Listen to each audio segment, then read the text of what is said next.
Biyela'S. This is a warning message to our government of the day, the majority of whom are misleaders who purport themselves to be our leaders.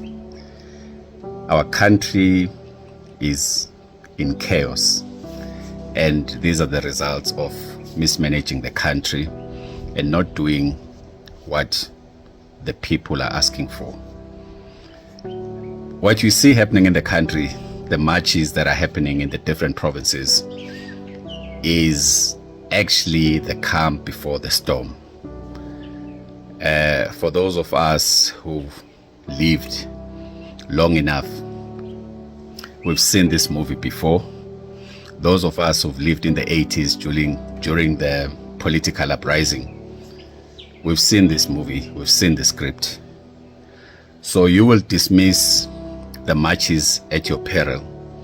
You will call the people that are marching vigilantes and all sorts of names at your peril.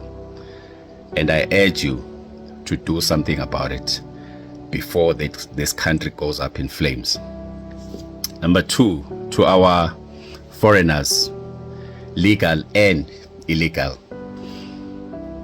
South Africans are resilient. We've always fought for what belongs to us.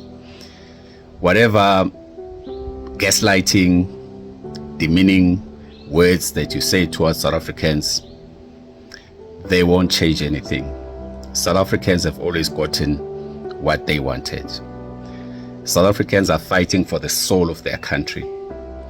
So you are guests in this country and you do not have any authority or any self-entitlement.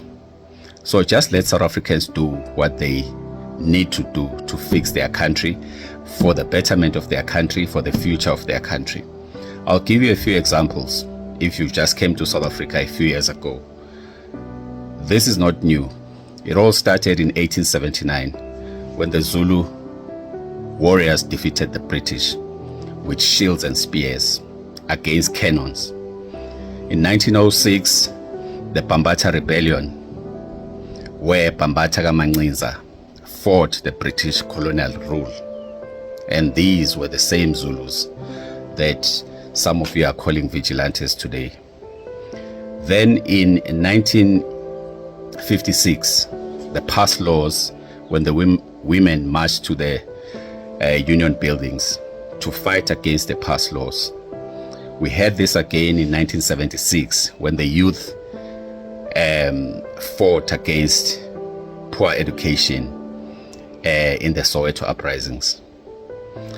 Then from the early 80s up until the 90s, we had political killings where the country was burning, fighting apartheid. And in 1990, we eventually defeated apartheid.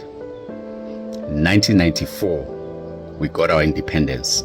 1996, we got to write the constitution of this country. That is for South Africans. We're in the year 2026. The South Africans are standing up to fight for what is theirs. And some of you are thinking this is a joke. It is not a joke. You better take the South Africans seriously.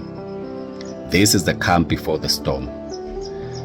We've gone through the bloodsheds in the past decades, and we don't want to go through that again. So if you are a visitor in this country, don't gaslight South Africans. This is their country. This is their legal right. Secondly, the South Africans are claiming what belongs to them. They are protecting what belongs to them, and they are preserving this country for the future of their children. If you are a guest in this country, you are here because we are able to accommodate you, but you've got no entitlement. So don't gaslight South Africans and tell them what to do and what not to do. I can guarantee you, history has taught us that South Africans do get what they are fighting for. Lelizwe ngelethu, ngowani umbango.